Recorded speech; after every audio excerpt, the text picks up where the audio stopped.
हिमाचल प्रदेश के राजनीतिक इतिहास का यह वो काला अध्याय शुरू हुआ है जब हिमाचल प्रदेश की सत्तासीन सरकार मुख्यमंत्री सहित सड़कों पर उतर जाए। जनता ने जिनको सरकार चलाने का दायित्व दिया, जिनको जनता की समस्याएं सुलझाने का दायित्व दिया, वो चलती हुई विधानसभा को छोड़कर मुख्यमंत्री, उप मुख्यमंत्री, मंत्रीगण और सत्ता पक्ष के विधायक तख्तियां लेके सड़कों पर उतर जाएं और विधानसभा को खुला छोड़ दें। ये इस बात का द्योतक है कि कांग्रेस की वर्तमान सरकार को सत्ता में रहने का कोई अधिकार नहीं रह गया। जो सरकार चला नहीं सकती, जो सरकार के माध्यम से जनता की भावनाओं की कदर नहीं कर सकते।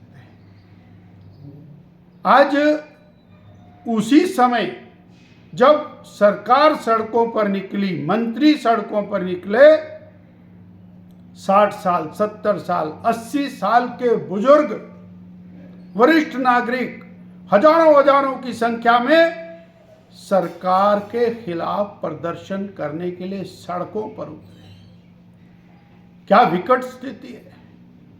500 किलोमीटर चल करके एक बुजुर्ग आदमी अपने अधिकार के लिए, सरकार से लड़ने के लिए, सरकार से मांग करने के लिए सड़क पर उतर रहा है, तो सरकार भी सड़क पर उतर गई। अब किससे मांगेंगे जो खुद ही मांगने वाला है। इसलिए सत्ता में रहने का अधिकार खो चुके। 2022 में झूठ के आधार पर, झूठी गारंटियों के आधार पर, फरेब के आधार के ऊपर सत्ता में आई हुई कांग्रेस 40,000 करोड़ रुपए से ज्यादा का कर्ज लेने के बाद अपने लिए हर प्रकार की व्यवस्थाएं जुटाने के बाद जनता के लिए उनका खजाना खाली है, जन समस्याओं के समाधान के लिए खजाना खाली है, आपदा राहत के लिए खजाना खाली है। ऐसी सरकार को सत्ता में रहने का अधिकार नहीं है। और वो कांग्रेस पार्टी जो देश के विभाजन के लिए जिम्मेवार है, भारत माता के अंग भंग के लिए जिम्मेवार है, जिसके कारण करोड़ों देशवासी बेघर हुए,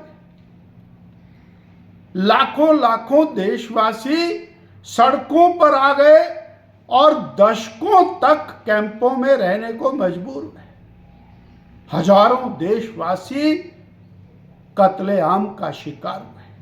वो कांग्रेस पार्टी, वो राष्ट्रीय स्वयंसेवक संघ जैसे राष्ट्रीय संगठन को गाली देने पर उतरी है। वो कांग्रेस पार्टी जो कश्मीर की समस्या का जनक है, जिसके कारण देश में आतंकवाद फैला, माओवाद फैला। वो कांग्रेस पार्टी जिसने चीन को 40,000 वर्ग किलोमीटर जमीन कब्जे में दी थी। वो कांग्रेस पार्टी जिसने जाति के आधार पर, धर्म के आधार पर, वोटों के लालच में तुष्टीकरण के कारण देश को आंतरिक रूप से खोखला कर दिया।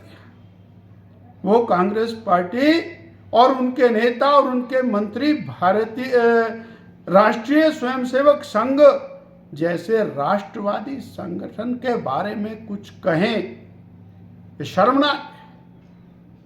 जरा कांग्रेस के नेताओं को, कांग्रेस की सरकार को, कांग्रेस के मंत्रियों को अपने गिरेबान में झांकना चाहिए कि देश की दुर्गति के लिए और प्रदेश की बदहाली के लिए वर्तमान कांग्रेस सरकार जिम्मेवार।